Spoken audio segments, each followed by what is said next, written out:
Welcome to journalist laundry. Repalle Shiva Praveen Kumar, ఈయనే RS Praveen Kumar. 1995 బ్యాచ్కి చెందిన IPS అధికారి. స్వచ్ఛంద పదవీ విరమణ చేసి మాయావతి పార్టీ, బహుజన సమాజ్వాదీ పార్టీలో చేరారు. తెలంగాణ యువత ప్రవీణ్పై గంపెడు ఆశలు పెట్టుకుంది. ముఖ్యంగా దళిత బిడ్డలు ఆర్ఎస్ ప్రవీణ్ కుమార్లో ఒక పోరాట యోధుడు, అభినవ కాంశీరామ్ని చూసుకున్నారు. దళిత మేధావులు, మీడియా ప్రవీణ్ కుమార్ను ఆకాశానికి ఎత్తేశారు ఆనాడు. కానీ కొంతమంది జర్నలిస్టులకు ముందే తెలుసు, ఆర్ఎస్ ప్రవీణ్ కుమార్ నాటి టీఆర్ఎస్, నేటి బీఆర్ఎస్ కోసం పనిచేసే కోవర్ట్ అని.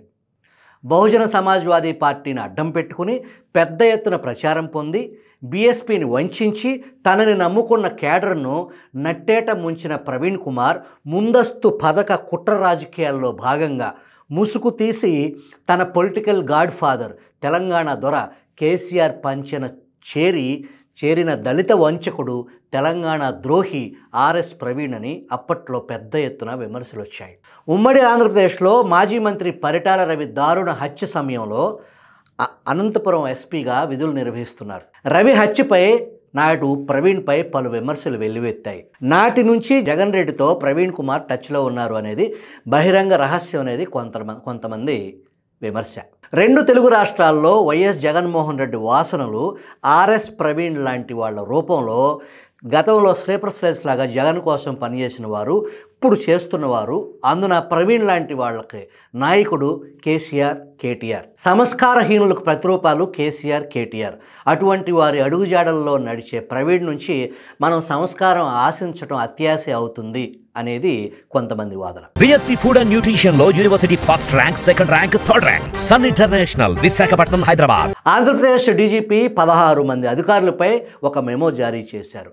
ఆ మెమోలో ఎవరైతే పోస్టింగ్ కోసం ఎదురు చూసే సీనియర్ పోలీస్ అధికారులు ఆ 16 మంది డీజీపీ ఆఫీస్ వెయిటింగ్ రూమ్ రిజిస్టర్లో ప్రతిరోజు ఉదయం 10 గంటలకు విధిగా సంతకం పెట్టాలి.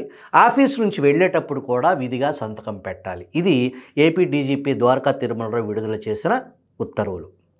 దీనికి ఏపీతో ఏమాత్రం సంబంధం లేని ఆర్ఎస్ ప్రవీణ్కు కడుపు ఉబ్బరంతో తట్టుకోలేని గ్యాస్ పొట్టలో పేరుకుపోయింది. ఆ గోబర్ గ్యాస్ నుంచి పుట్టుకొచ్చిన మెట్ట వేదాంతం ఎక్స్ వేదికగా ఆయన పంచుకున్నారు. ఆర్ఎస్ ప్రవీణ్ అనే బీఆర్ఎస్ కార్యకర్త ఏమని ఎక్స్లో పంచుకున్నారో చూడండి. ఏపీ పోలీస్ దారుణానికి పాల్పడిందంట. గత నెలలో 2 డీజీపీ ర్యాంక్ అధికారుల మీద క్రిమినల్ కేసులు పెట్టారు. చాలా రోజుల నుంచి 16 మంది అధికారులు పోస్టింగ్ కోసం ఎదురు చూస్తున్నారు. ఇప్పుడు డీజీపీ జారీ చేసిన ఈ మెమో మరింత క్షోభ పెడుతుంది. పుండు మీద ఉప్పు జల్లినట్టుందంట.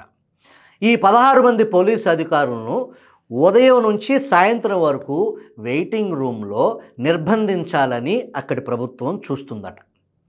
అధికారులు బయటకు వెళ్ళే ముందు సంతకం చేయాలని కూడా చెబుతుంది. ఇది అత్యంత పరమ చెత్త ఆర్డర్ అంటే ఇదేనంట. ఈ 16 మంది అధికారులు వెయిటింగ్ రూమ్లో ఏం చేస్తారు?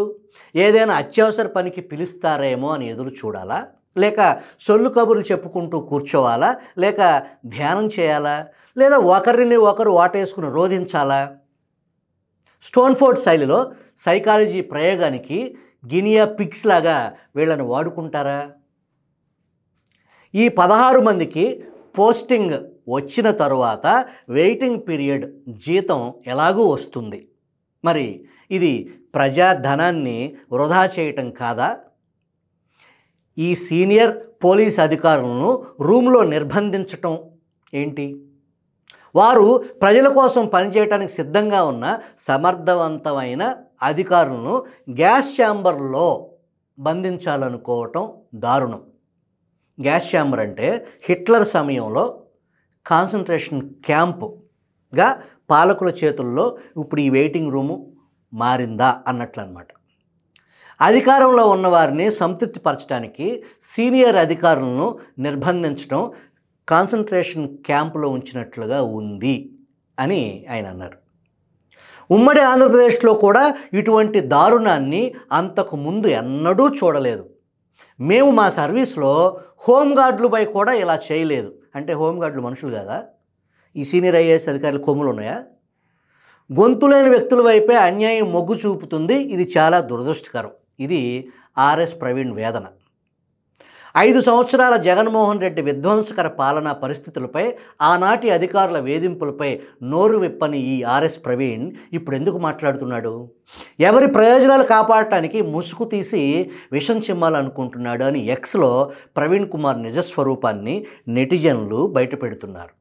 దళితులు, బలహీన వర్గాలు, మైనార్టీలపై జరిగిన అనేక సంఘటనలపై ఈ ఆర్ఎస్ ప్రవీణ్ పెదవి విప్పిన పాపాన పోలేదు. గతంలో మాస్క్ అడిగిన డాక్టర్ సుధాకర్, హతుడు సుబ్రహ్మణ్యం డోర్ డెలివరీ ఘటన, కోడికత్తి సీను తల్లి వేదన, బాలుడు అమర్నాథ్ గౌడ్ దహనం ఘటన, అనేక శిరోముననం ఘటనలు, ఎస్సీ ఎస్టీలపైనే ఎస్సీ ఎస్టీ అట్రాసిటీ కేసులు నమోదు చేయించడం, దళిత జడ్జి రామకృష్ణను వేధించటం, అమరావతి మహిళలపై పోలీసుల దమనకాండ, ఇలా చెప్పుకుంటూ పోతే వారం రోజుల సమయం చాలదు. ఇక్కడ ఏనాడైనా ఈ ఆర్ఎస్ ప్రవీణ్ కుమార్ నోరు విప్పిన సంఘటన ఒక్కటైనా ఉందా?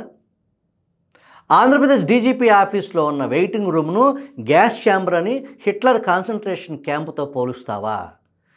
నువ్వు ఎంత మదవెక్కి కొట్టుకోకపోతే ఇంతలాగా బరితెగిస్తావు?